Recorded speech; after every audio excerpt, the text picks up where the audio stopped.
अरे देख रहे हो रोहित भाई, ये गोती पनौती लगता है टीम इंडिया का बंटा धर करके ही मानेगा।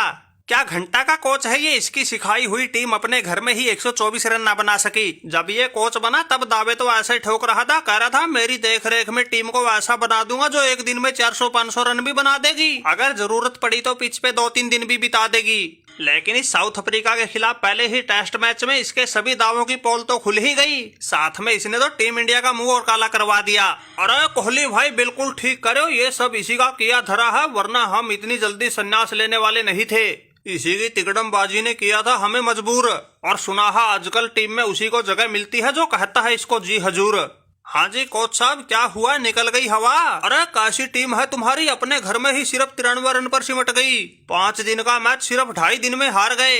अरे बात सुनो भाई रोहित और कोहली, तुम्हारी बहुत बकवास होली। अगर टीम हार गई इसमें फिर कोच क्या करे? इस कोच गौतम गंभीर ने तो न गेंदबाजी की न बल्लेबाजी। हार जीत का दारोमदार तो खिलाड़ियों पर रहता है। अब कोच का बताओ इसमें क्या कसूर? अगर हमारे हिसाब से टीम खेलती इंडिया मैच कभी ना हारती। हमारे पास तो हर्षित राणा के रूप में ऐसा तुरुप का इक्का था जो जरूरत पड़ने पर गेंदबाजी भी गजब की करता था, और बल्लेबाजी में तो उसका कहना ही क्या, उसने तो ऑस्ट्रेलिया में जाकर ही उनकी नाक में दम कर दिया था। उस हर्षित राणा को टीम में लाना इस कोच की दूरगामी सोच थी, लेकिन नहीं, लोगों को तो हमारे हर फैसले पर एतराज है। इसीलिए तो टीम इंडिया का इन छोटे छोटे मैचों में भी डूब रहा जहाज है। रोहित कोहली भाई, तुम तो हम पर ऐसे इल्जाम लगा रहे हो जैसे हमने ही जानबूझकर टीम हराई हो। भाई हमने तो हर खिलाड़ी को कहा था ज्यादा बड़ा स्कोर नहीं है, रन बना के आना, मैच जितवाना, लेकिन कोई सूसरी वाला फटफटिया क्रीज पे टिक तो ना सका, इसलिए छोटा सा टारगेट होने के बाद भी इंडिया की लंका लग गई। अरे कोच साहब, माना कि तुम्हारा चुना हुआ कोई धुरंधर क्रीज पे टिक नहीं पा रहा था, जो भी आ रहा था वही उल्टे पांव पवेलियन जा रहा था, लेकिन कम से कम अपने इस लाडले डरपोक गिल्लू को तो बल्लेबाजी के लिए कह सको थे।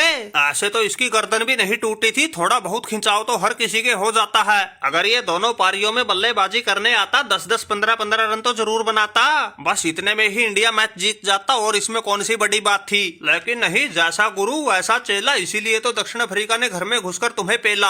अरे मुझे अच्छे से याद है, एक बार बांग्लादेश के खिलाफ सीरीज थी, हमारा भी गूंठा टूट गया था, लेकिन इस कप्तान रोहित शर्मा ने डर के मैदान नहीं छोड़ा था। 9वें-10वें नंबर पर बल्लेबाजी के लिए आया था, मार मार के उन बांग्लादेश वालों का ऐसा भूत बनाया था, वो पारी याद करके वो आज भी चीख उठते हैं।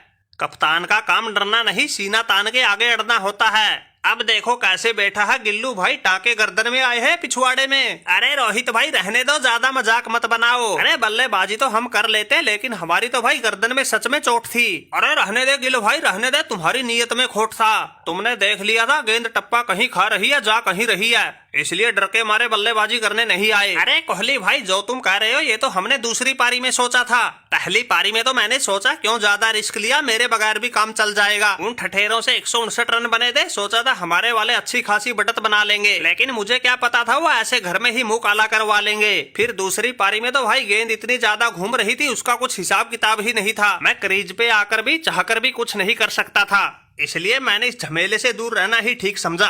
अरे जा भाई जा, सूसरी के डरपोक कप्तान, यह झमेला तो अब बन गया, तुम्हारी वजह से पूरे हिंदुस्तान का दिल टूट गया, और वो बबूमा तुम्हें तुम्हारे घर में घुसकर ही कूट गया, और इस कोच साहब की बची कुची थोड़ी बहुत इज्जत थी जो उसको भी लूट गया।